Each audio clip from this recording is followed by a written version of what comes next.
Good evening, we're the Ramones. Take it, Diddy. We're our own breed of band. You know, we have our own distinct individualism and always have, you know. I mean, everyone's emulated us right from the start. I mean, we started in 74 and 76, we turned the world around. I mean, we came to England and inspired the English punk movement, and things just changed radically from there on in. 50 years ago, the Ramones brought their New York punk swagger to the UK for the first time and played a concert at the Roundhouse in North London that ignited the passion of a gang of wannabes primed for rebellion.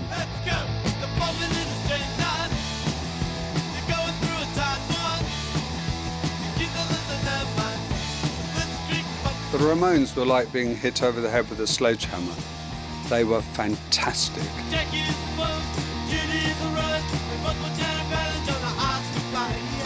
At the Roundhouse concert, I remember just sort of leaping around the place. I guess was a sort of an attempt at dancing, but the three of us just grinning from ear to ear because it was a laugh.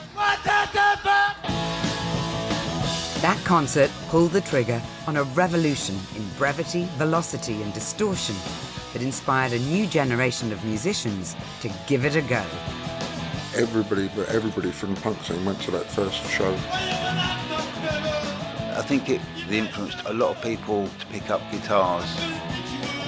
When you saw the Ramones, you thought, that's super simple, I could do that. You know, I think Ramones gave the youth of the world a lot of self-respect. 2 months earlier, the Ramones released a debut album that immediately changed the musical landscape. Beat on the brat, beat on the brat, beat on the brat with a baseball bat, oh yeah. And he put it on, Oh yeah, oh, oh. and it just blew me away, you know, and he said, this is going to change everything here. Beat on the brat, I was a huge fan. baseball bat, oh yeah. They're like demigods to us, to rock fans. It was all about the music. I wanted to look like them. I wanted to walk like them. I knew I couldn't play guitar like them, but, you know, at least I could play something. I said, this is the future of rock and roll right there. Hey, baby, won't you take a chance? Say the trouble, let me have these days, well, it's dead. The album received rave reviews in the British music press, and when the concert was announced, word of mouth helped build excitement among their newfound fans. It looked like a scene out of Lord of the Flies. Kids in safety pins. That looked like they'd been on a desert island for 6 months already. It was a scene, it was a show, it was exciting. It was a blazing hot summer when economic uncertainty, political upheaval, and working class frustration stoked the beginnings of punk. Punk rock has become almost a battle cry in British society. For many people, it's a bigger threat to our way of life than Russian communism or hyperinflation, and it certainly generates more popular excitement than either of those. This and Grove Dole office used to be a who's who of punk rock because we all signed on at the same office. It's just rock and roll, and maybe it should just be fun, and you should just be there to dance to and just have a good time, you know. From Forest Hills, Queens, Joey Ramone, along with Johnny, Dee Dee, and Tommy, all brothers from different mothers, the Ramones. That weekend in the summer of '76 highlighted how punk's DIY ethos made it seem like anything was possible. It put everyone into alignment with, this is what it's all about, really. I don't think any other band could make that as clear as the Ramones did. They used to say, we play an hour's worth of material in 20 minutes. I'd never seen anything like it. It seemed to peel the paint off the walls, which is a good thing. I'm Mariella Frostrup, and this programme celebrates the power and passion of the Ramones and the incredible influence of that now legendary concert on July the 4th, 1976. Everybody is going to be here tonight. Happy 4th of July. They followed through on their intentions. They weren't kidding around. They weren't about to sell out. They wanted to have hits, but they wanted them on their own terms. For several years, the Ramones had built themselves a small following in the downtown New York art scene, which emerged as a reaction against mainstream corporate rock. The New York Dolls were one of the originators, inspired by British glam. We were thrift shop kind of kids, if you want. Here's the band's guitarist, Sylvain. We really dug like little kids' clothes and stuff like that, you know, especially like the 50s stuff, the cowboy sweaters and all that stuff, you know, and mixing that up with what we saw coming from Europe and doing it our way, like our generation's way, you know, which was pretty outrageous, I would think. Putting on some makeup, and we were the first ones to like have like the white-faced kind of thing, you know, which was basically your girlfriend's makeup for her eyeshadow, you know, and then you just put it all over your face. Iggy Pop was another huge influence on the New York scene, also inspired by his experiences of UK glam. I came in with a musical vision, and it became refined and defined by my reactions to British culture. We were visually absolutely influenced and pressured by what was going on in Britain at the time. Meanwhile, Patti Smith's poetic approach added an intellectual touch. Jesus died for somebody's sins, but not mine. I think before you can change anything, you have to be awake. There's always change. Some changes for the better. It seems like in everything, censorship or race or gay rights or hunger, all the things that we're constantly trying to make strides in, we keep going back a little because there's always new generations, new people who have their own opinions of things and their own way of interpreting things. People say beware. The epicenter of this exciting new scene was CBGB's, originally intended as a venue for country, bluegrass and blues acts. Owner Hilly Crystal booked unsigned bands as a way of saving money, as club regular Bob Gruen recalls. CBGB's was unusual because Hilly didn't really want to make a lot of money. Hilly just wanted bands that would play music and he would be able to sell beer and watch TV.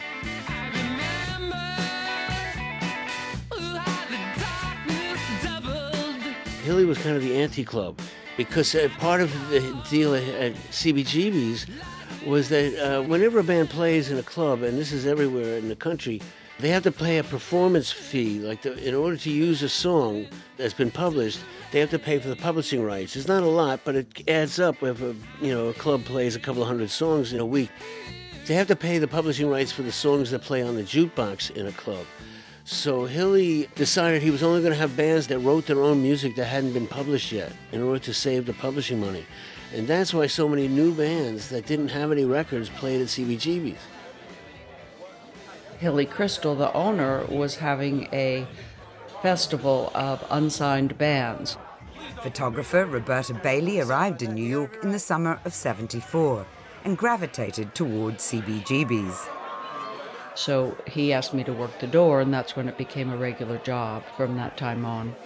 You know, he didn't judge bands on whether he liked the music. Many bands he thought were terrible, but he said, you can play if you want to. Nobody's going to like you, but we'll see what happens. Coming to you from the Bowery in New York City.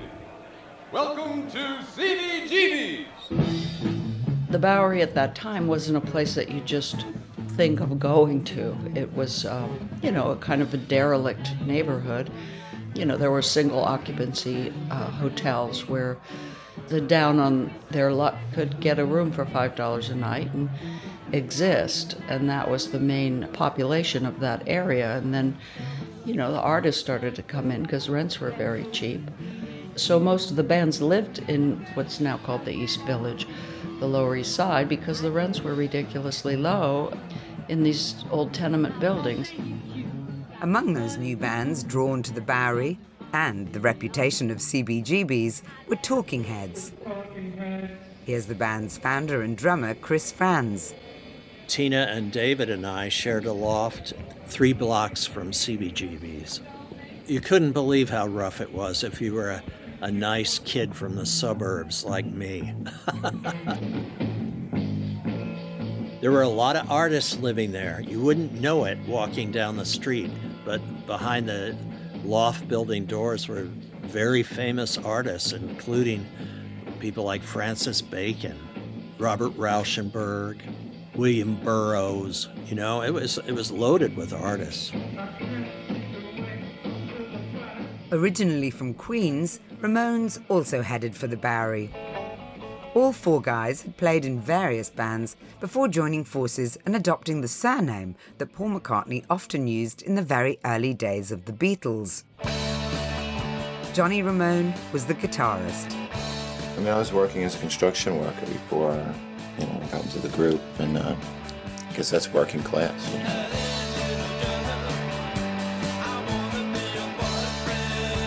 Dee Dee played bass. Something's wrong with me, probably. Can't be happy. I guess I just had a rough life.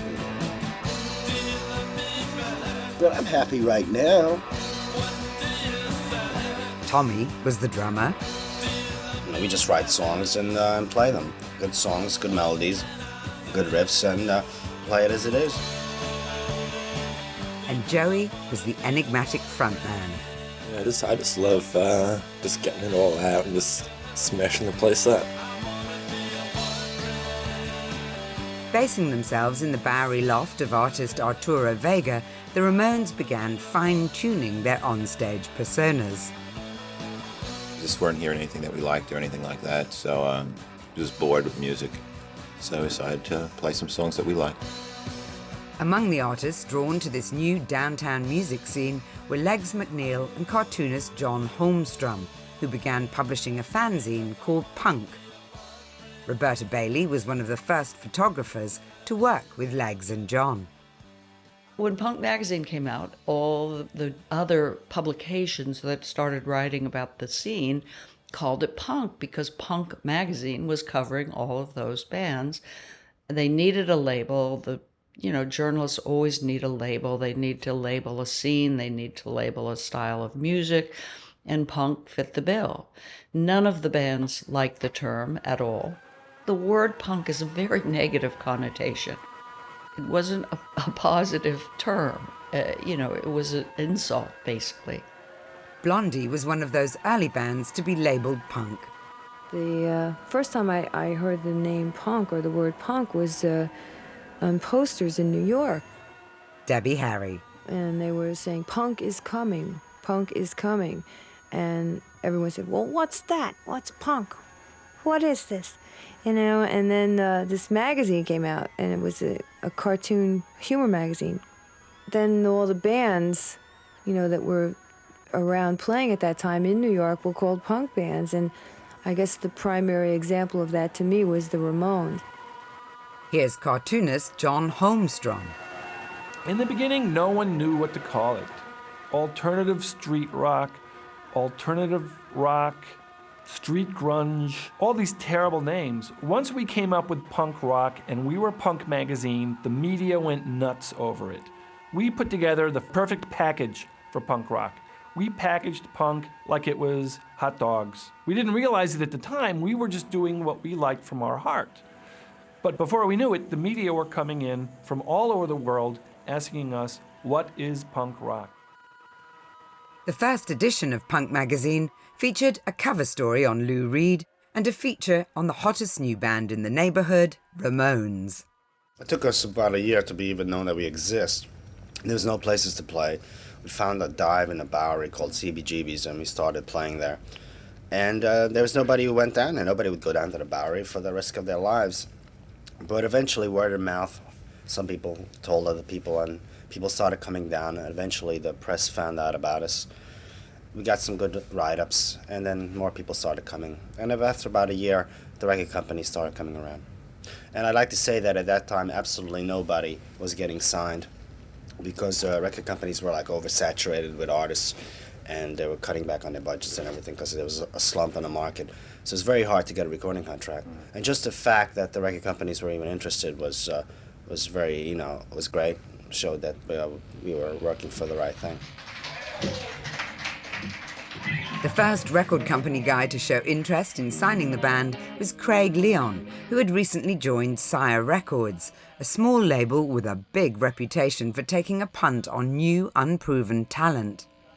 A number of local journalists were writing in pretty obscure papers about this weird band that was like a revival of rock and roll that was intense and loud, and that was kind of the antithesis of the music that was going on in those days. I want to go down to the basement. I don't want to get in the basement too. Yeah, I know. The Ramones were many songs that were one song, so I found that out very quickly. They were like performance art. They weren't really a rock band in that sense. They do a show that was like an installation. It was like 20 minutes or less, and it would be total chaos. They would start one song, stop it in the middle of it, or one song would bleed into another song, and they'd start the song the wrong way and argue about it, and they'd throw their instruments down in a fit and have an argument about what they were playing next, and they would do this whole big scene. Then it would be over. Then they'd storm off stage in a fit, and that was the end of it. So I thought it was really cool. I thought, besides being an artistic extension of what New York was, whether they intended it or not, that's what they were doing. They loved the 60s, and they loved everything about rock and roll rebellion. At one point, which would have been the summer of '75, they played at CBGB's, and they were getting a little bit of notoriety. They'd had maybe 8 people there instead of 3. And there was another interesting band that opened for them, a band called Talking Heads.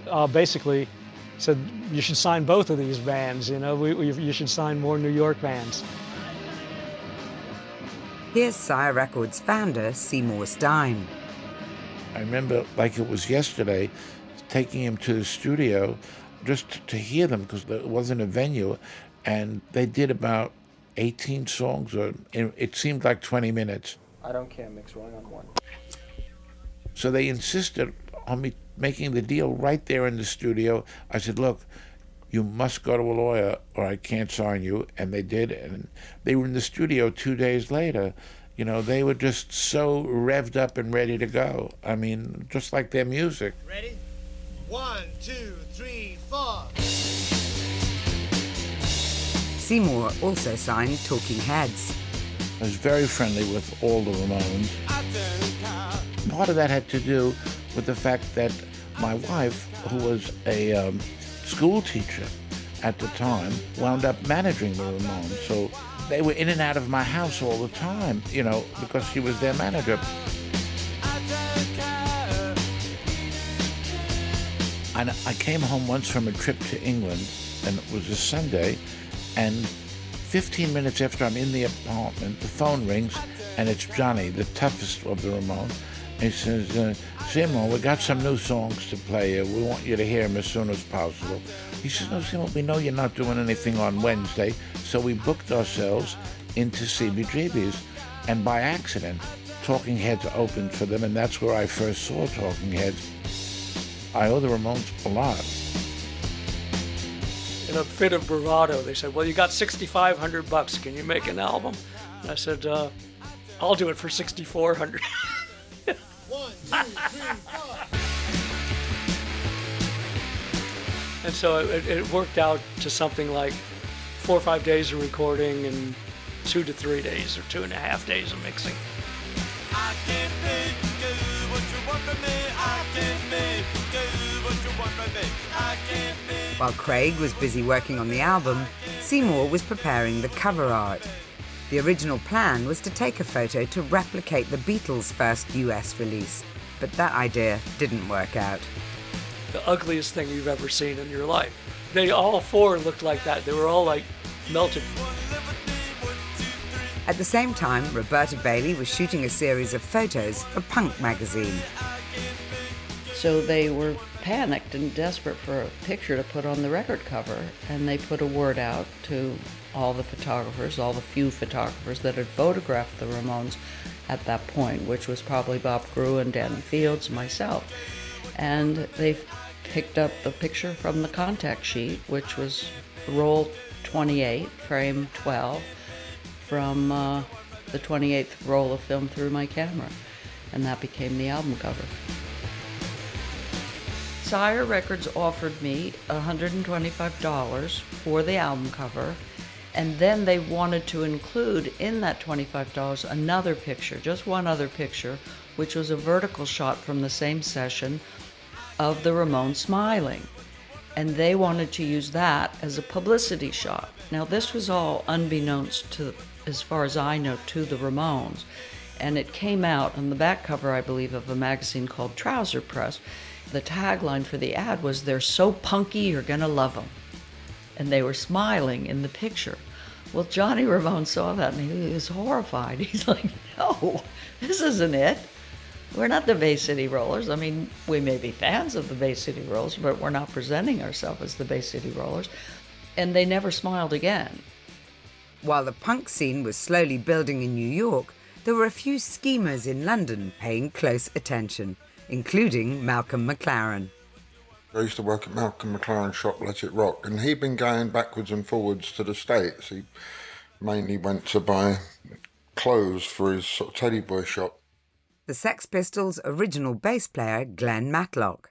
But because he was in New York, it would seem that he was aware of what was going on the burgeoning New York punk scene. And he brought back flyers and things. He got involved with the New York Dolls, and then there was a spin-off band, the Heartbreakers, that Richard Hell was in originally. He brought back some photographs. There was a bit of to and fro when we was trying to get the Sex Pistols together.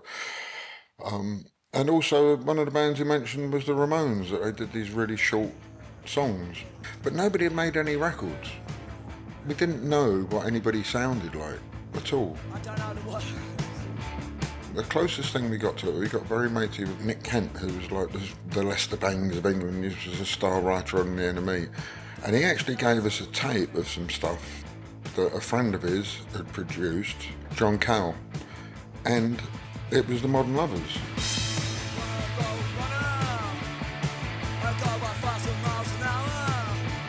And we dug it so much that we actually did Roadrunner. And this was a year before the record came out. So we were like kind of in the know.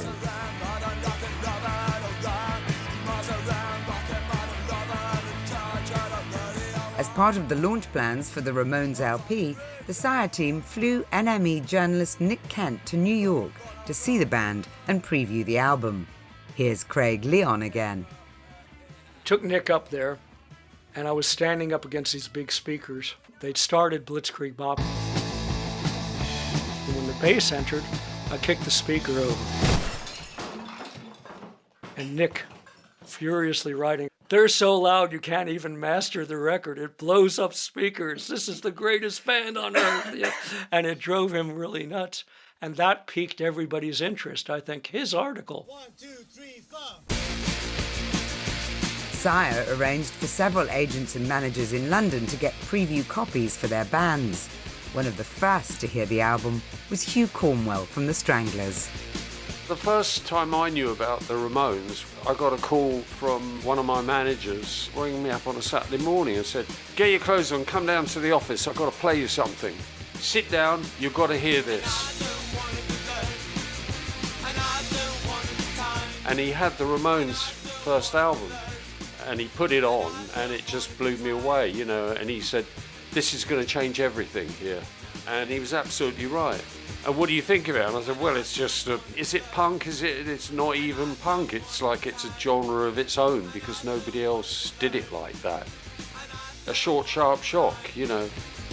What we were doing was completely different, a bit more cerebral, and all the stuff that the other people were doing, Pistols and etc., wasn't anything like it either. So it really was its own beast and one of a kind." That same week, The Clash were in their Camden rehearsal rooms when Mick Jones was given a copy. He turned up at rehearsals, the name of our rehearsal space, and he announced to me, Strummer and Topper, he said, "This album, this is going to change our lives." And so we put it on, and it was like pretty intense. Here's the band's bass player, Paul Simonon. He didn't say where they were from or what planet. It was like, this is the record. There's definitely aspects that we picked up on. For a moment, we did play a bit faster. But then it was difficult for Joe to keep up with the vocals, so it didn't last too long.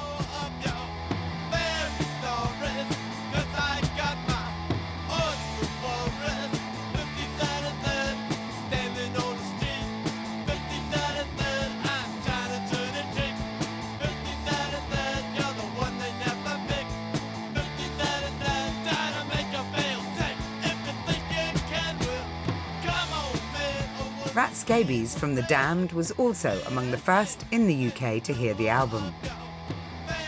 We were working with a journalist called Nick Kent, who'd got a review copy. You know, that was the first time I heard it. The thing was that we were aware of the Ramones because of Punk magazine. Nobody had ever heard them, but we knew what they looked like. You know, it seemed like they were the real thing. It was very different to everything. The fact that every track sounded the same was a sort of breakthrough. You know, they got their sound together. That wasn't the way records sounded then. In his review, Nick Kent described the album as Neanderthal hard rock, which was a compliment, and people like Paul Simonon loved it. Me and Sid Vicious, we used to put a Ramones record on and play along to it. For me, anyway, I used to listen to a lot of reggae music because, first of all, I could hear the bass, so I knew, whereas if I listened to The Who or the Stones, it's quite hard to hear what the bass was doing. So the Ramones was like pretty straightforward. Here's Gay Black from the Adverts.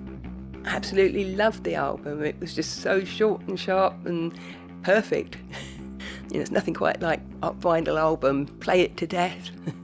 It just that enhanced, you know, what the plan already was, what had already started happening, because we were already rehearsing, so it just made me more excited about it. Being stranded in North Devon, going, we really need to move to London and, you know, get to go to gigs all the time. There's an absolute art form to Ramones songs. Rat Scabies. Because it's 3 chords, and how do you make 3 chords so different with every song that you put out or put together? Which is what they did. So there was a real kind of, hang on, you know, you can go back to basics without losing anything. You don't need a 20-minute organ solo or guitar solo to be accomplished. It was kind of a different perspective on songwriting and what music was about. They would write individually, and then they would actually write songs all together, sitting around, the 4 of them, in a circle or whatever. Joey's brother Mickey Lee was part of the Ramones entourage. John would play some riffs, and however a song would come together, that's how they would do it. Tommy wrote Blitzkrieg Bop himself, but originally it was Animal Hop, and then Dee Dee changed it to Blitzkrieg Bop. They changed the line, and the way Tommy had it, it was the shout. It was about kids going to see a rock show. He wrote, they're shouting in the back now, and Dee Dee changed it to shoot them in the back now. To, I guess, make it, you know, pushing the envelope. That's how they wrote those songs. Some individually, some all together, whatever it took.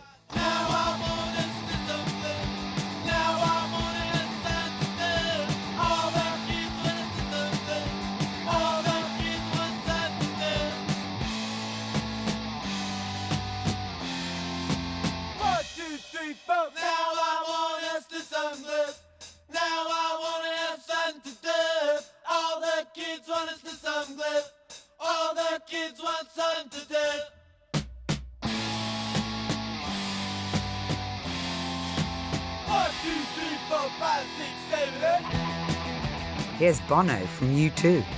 We were Ramones fans from the beginning, and it was a way into songwriting as well, because it was so simple. Because before that, everything had gotten very virtuoso, very prog rock. Everyone's very heady and very thing, and they were like, what's on your mind? Give us the tune, give me 4 chords, 3, 2, doesn't matter. And it was liberation, and it ended up being the thing that it was our get out of jail free card.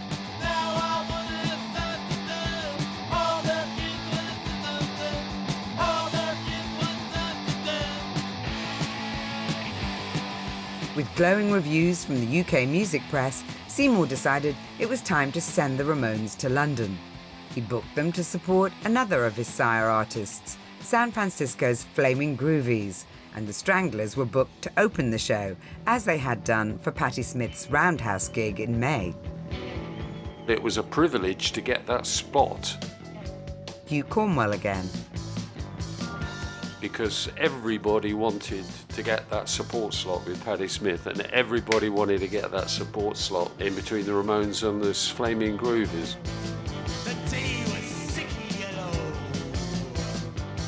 Well, our managers had been pushing us, saying, God, everybody wanted, you're so lucky to get this gig, you know. Well, we did the Patti Smith, we thought that was it. No, but this is the next step. And everyone was so jealous of the Stranglers because we had these slots. How'd you get that gig, you bastard? And it did help our career, definitely. The Roundhouse concert was promoted heavily in the national music press, and word of mouth spread to Ramones fans like the Nightingale's Rob Lloyd. As I'm sure was the case all over the country in small towns, most people were into either, you know, kind of Deep Purple and Led Zeppelin kind of stuff, or even ELP and Yes.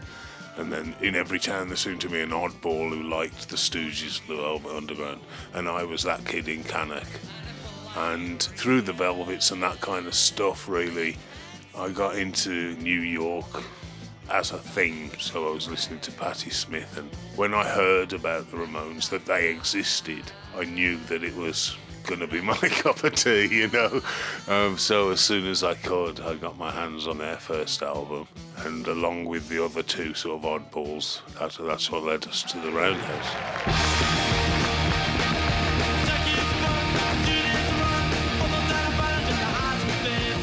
Because we were young, there was a kind of thing of like where you'd just turn up, and even if you hadn't got a ticket one way or another, you were getting in, you know.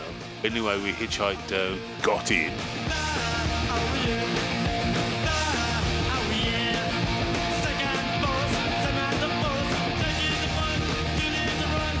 We went on first, then the Ramones, and then the Flaming Groovies. You only experience that once, and then you're not a virgin anymore, you know, to the Ramones experience. So it was very, very exciting. I remember just sort of leaping around the place. I guess was a sort of an attempt at dancing, but the three of us just grinning from ear to ear because it was a laugh. It was joy. It wasn't when I'd seen Patti Smith and when I'd seen Lou Reed, and they were kind of fairly po-faced and a bit sort of up their own arses, kind of arty. And the Ramones was like cartoon, wasn't it? It was just like fun. We'll have to do something off our first album now. Take it, Diddy. John Giddings was among the throng down the front. It was just so loud. Just turn it up to 11. Rat Scabies from The Damned. The mindset they had is, this is what we do, and we really know how to do this better than anyone else. Let's go! Let's go! They'd worked very hard to sound as good as they did.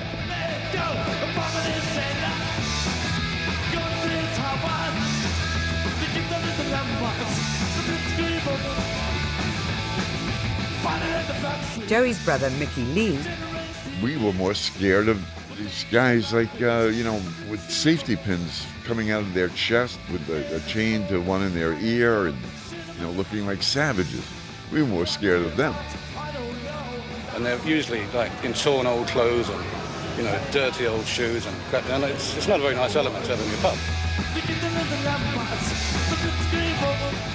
We hadn't seen anything like that before. Or, a lot of the black makeup on people's eyes and the safety pins through the cheeks and all of that. We'd never seen anything like that before. Gay Black from the Adverts was also there with her bandmates. And I hung around at the side of the stage when Joey was giving out the baseball bats. It's a miniature baseball bat, black, and it says the Ramones, a hit on Sire Records on it in gold writing. And I've still got mine. Here's Rob Lloyd again. In the bar, there was just the Ramones and their kind of entourage, such as it was. But Danny Fields came over to us and said something like, "Are you not interested in the Flaming Groovies?" or so, you know, and we go, "No, we just came to see the Ramones." And they were bowled over. They couldn't believe, firstly, that anyone had gone to see them, and secondly, that these three young kids had actually hitchhiked across the country to see that. I mean, as you know, the UK is not much of a size, but I guess they saw it in American terms and thought we'd made probably more of an effort than we actually had made. But Danny was, anyway, sort of said, "Are you coming to see us tomorrow night?" And we go, "Well, we got nowhere to stay and we got no money." And he said, "Well, I'll get you a room at the hotel we're staying at," which is what he did. So all of a sudden, from just kind of being fans, all of a sudden we'd been adopted and a part of the entourage. So we all went back to the hotel, we got a room, they got us food and drink and stuff. We got an encore, and it was at a time when we wouldn't do encores really. I mean, how much they clapped, and they clapped enough to make us come back and do an encore, and you know, we were real happy about it. The Sire Records team had arranged a showcase gig the following day at Dingwalls in Camden for selected industry tastemakers. The thing, you know, at Dingwalls, it was a lot more casual. There was more interaction with the people hanging out there. When we got there, you know, we got out of the car, I was carrying guitars, and it seemed like we had to walk down a long alley to get around to the back of the club.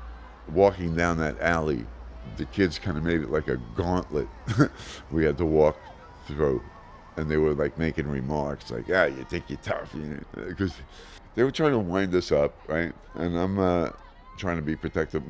They're picking on my brother a little bit more. This guy says to me, "How would you like a mouthful of hair?" I had no idea what that meant. So I said, "What flavor?" And he laughed and left me alone. But it looked like they were ready to rumble if they were testing us. And I guess we passed. So once we got past that gauntlet, then Mick Jones and Joe Strummer were back there and all these other people from bands, and it was a more friendly environment. The Clash, who'd played their first gig with the Sex Pistols in Sheffield the night before, drove all the way back to London just to see the Ramones. Here's Paul Simonon.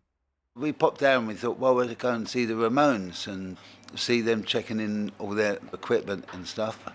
And yeah, we sat outside and they were there, and we had a chat with them, and we said, "Oh, we're in a band," and they said, "Oh, do you want to be on the guest list?" We said, "Yeah, love to. We only live round the corner," and so they put us on the list.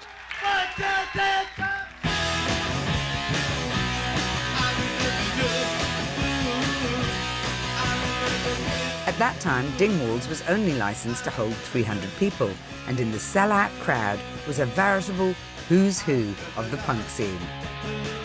As well as the Clash were members of the Buzzcocks, Susie and the Banshees, the Adverts, the Slits, Sex Pistols, the Stranglers, the Pretenders, and the Damned. Even Mark Bolan turned up.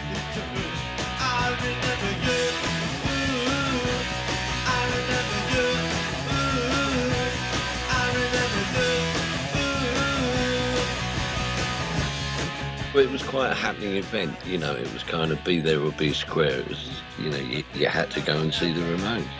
Rat Scabies from the Damned.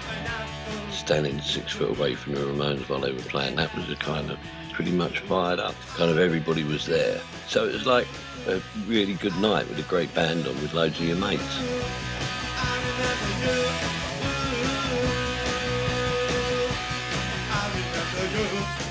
Everybody from the punk scene went to that first show. It was febrile atmosphere, the rock cognoscenti, everybody was there. I'd never seen anything like that. It seemed to peel the paint off the walls, which is a good thing.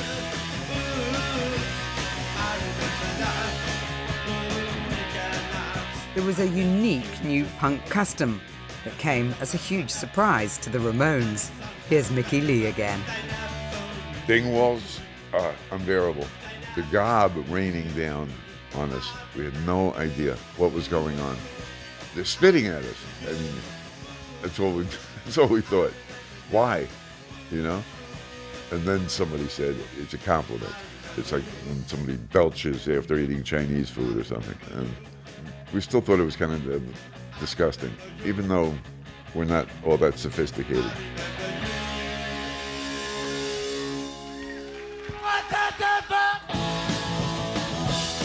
There were vile things that happened in that period, absolutely, because people thought it was cool to cut themselves, and blood was everywhere. Blood and spit. I don't know why people were so aggressive. There was like youth rebelling, wasn't it? It was almost like the Roundhouse was for the adults and Dingwalls was for the kids. Roundhouse seemed like more structured, there was more security, it was more organized, I guess. Dingwalls was like the CBGB of London. After the show, some of the aggression in the crowd was reflected in the bar, resulting in an incident that's become punk folklore. Here's Paul Simonon. It makes me laugh, but for the first time, I'll tell you the truth. So the Stranglers were supporting the Ramones. And when the Ramones finished, I was walking back either with Joe or Mick or something like that. And two of the Stranglers, they'd just done their show. They were standing on the side before you get to the bar. And Jean-Jacques Burnell put his foot out to try to trip me over. So I kicked it out of the way and went to the bar. And then he came up, tapped me on the shoulder, came up behind me, and he started massaging his throat. And I knew about this because Joe told me about the Stranglers, that Hugh Cornwall does that to his throat on stage. So he started doing that, and that was my moment, and I just lashed out and I punched him. He lost his balance, he fell backwards and he crashed into the tables where people were sitting, having a drink or whatever, and two of those people were Bernie Rhodes and Malcolm McLaren, and when that happened, they started applauding. I was having a drink with Joe at the bar afterwards, just raising our glasses, and he said to me, "Oi, I think your bass player is having a go at my bass player." And I said, "What?" And next moment, I was grabbed by bouncers and thrown outside. But what threw me was like they'd thrown John out, John Lydon, and I think, how comes John's out here? He had nothing to do with it. And then Burnell was obviously thrown out as well. And then his mates, the Finchley mob, were there. And so these sort of older blokes all sort of sizing up.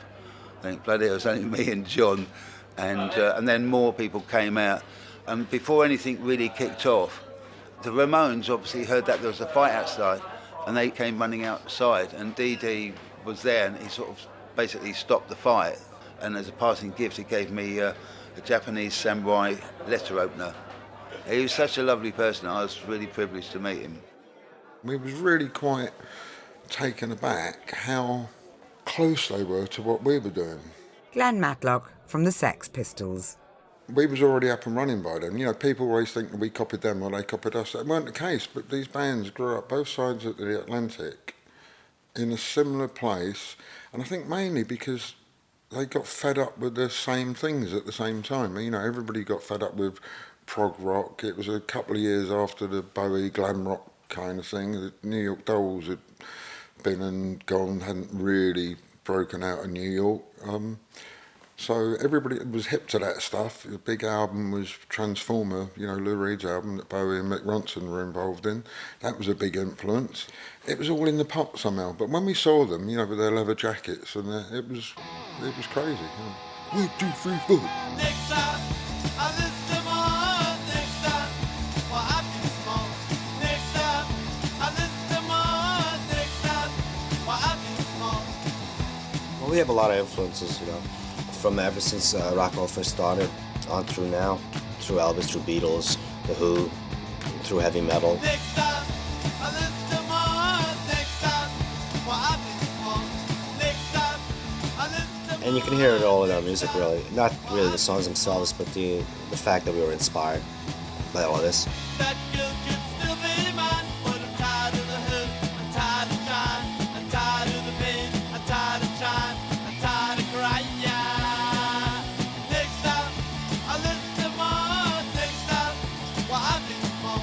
Next time, I listen We always liked songs. I think everybody likes a song, you know, a good short song. If it's short, this way if you don't like it, the next one comes on. You know? We write a song and play it, and we just follow that, you know. As we write a song, we'll do it. We're not going in any particular direction. We just try to make our songs better and better.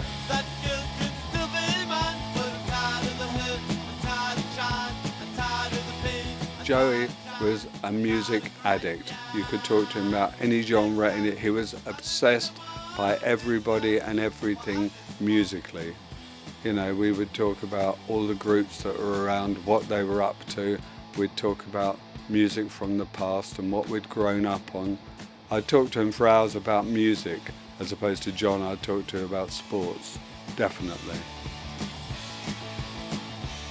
For me, they were coming from a similar place. I mean, everybody in the Pistols brought a different thing to the pot, but my whole thing, and I always say this, but I say it because it's true, is that it was pirate radio in the 60s, you know, where bands like the Kinks and the Who and the Small Faces and the Stones came from. And the Ramones had that kind of sensibility, but all the bands they liked were mainly those American kind of girl bands, you know, the Shirelles and the Chiffons, and that finely constructed songs, but with a different lyric that was more appertaining to the life they were living. While the mainstream media highlighted the aggressive atmosphere at the gig to denigrate the surging punk scene, many of those in the crowd were inspired by the Ramones' anarchic attitude, as were fans like myself across the UK. It really is hard to underestimate the sense of excitement that was sweeping the youth of the nation, led by this attitudinal music rebellion that was changing society forever. Hugh Cornwell again. It acted as a galvanizing thing. We were doing our thing and somebody else was doing something else, and then the Pistols were doing their thing with Malcolm, and then there was the Buzzcocks up there, and suddenly everything aligned. We played our first show with the Pistols a couple of days after that. It was the apex, to my way of thinking, of the whole British and European punk. We learned a lot off the Ramones. How not to muck around on the stage. Joe Strummer from The Clash was inspired by the Ramones' speed and brevity. When a Ramones number started, it started there. When it ended there. It took a lot of intelligence to make something like that. On paper, it doesn't seem likely that you get a guy like Joey Ramone, a tall, gawky-looking guy, and and someone like Dee Dee, who was hustling up the street, and then Johnny Ramone with his ruthless eye for how it had to be done. And together they made this incredible thing that influenced everybody here, there's no doubt about it. Too much has been added on to rock and roll. I mean, you took rock and roll, which is great, and you turned it into jazz rock and country rock and blues rock and disco rock and all kinds of complicated things, and the initial feel of it was missing. See, that's what we're trying to do. That initial feel, the greatness of rock and roll, the feeling, which gets destroyed if you over-elaborate. A lot of people who don't understand rock and roll can't see that, because I think it's a very deep spiritual thing, rock and roll, and some people think, well, it doesn't matter what you wear, but at the bottom of it, it's all show business. If you want to get to someone's head, you've got to put on a show, and that means everything's got to be right. And also, they knew that they all had to look the same.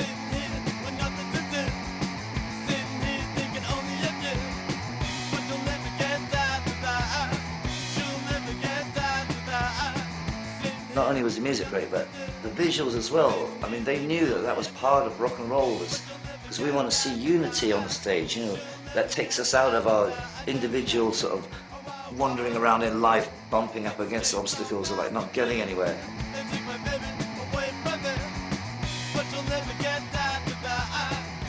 That's why groups are so powerful. People love them so much. I think that people love them more than solo artists, maybe.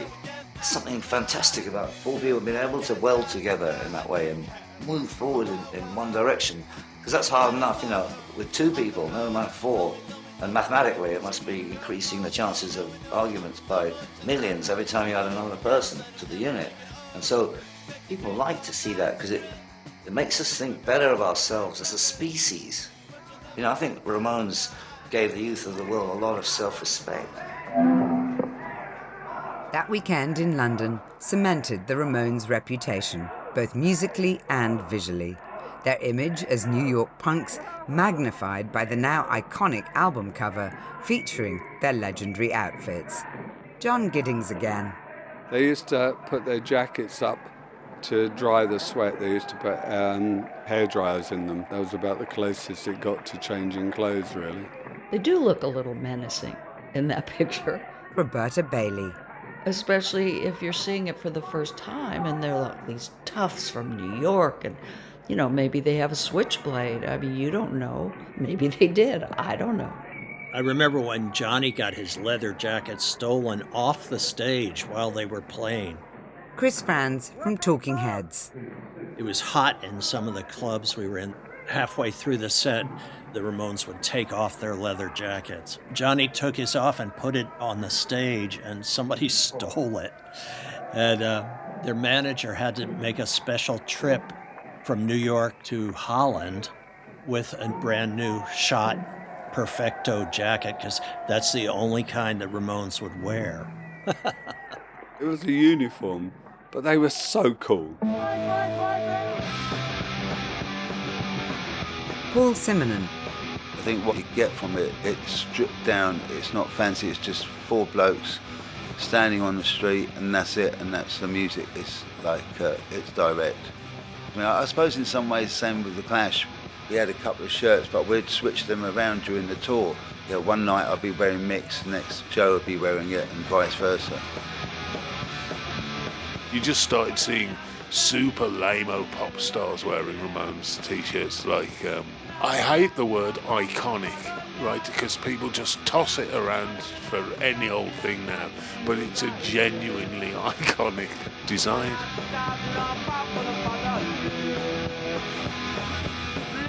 Although they enjoyed their success, the four Ramones were never certain how long it would last, and they each had a backup plan.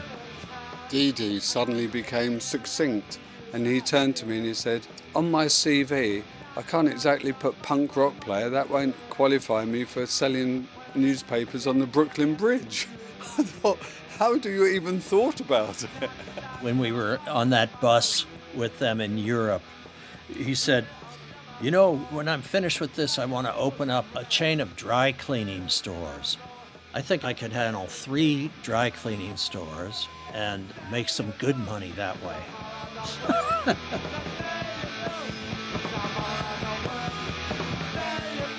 They were very professional, you know. They started asking me, can you get us 10 posters from the gig?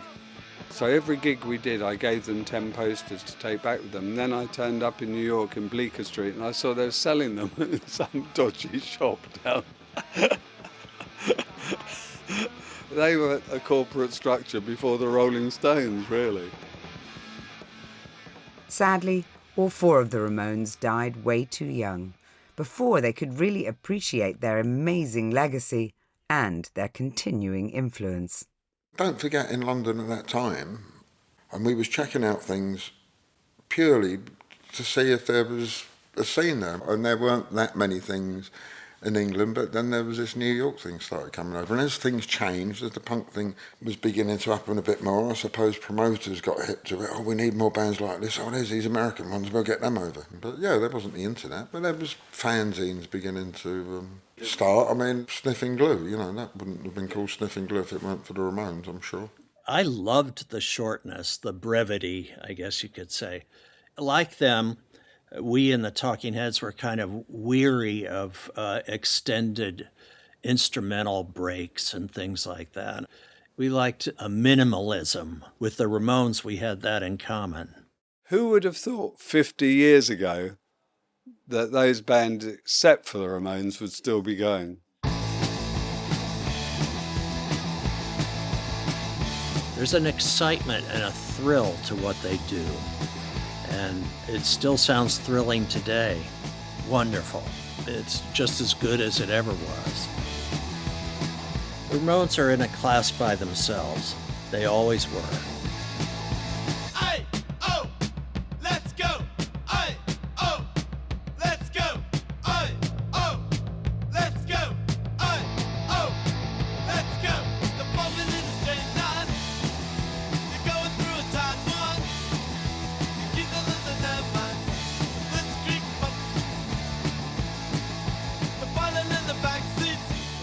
get rid of your frustrations, and it comes out in our songs. I guess some people race cars, some people, I don't know, whatever they do.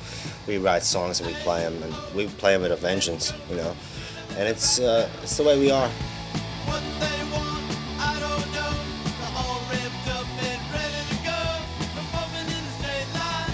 They didn't have the mainstream success that some of the other bands from CBGB's had, but they had an enormous following that was very loyal.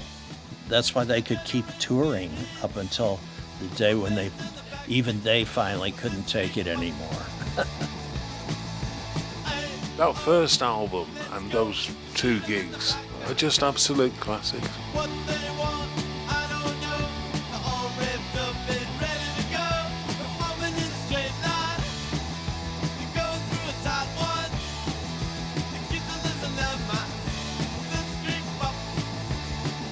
We just write what we like to write, because we wouldn't be able to do anything else, really.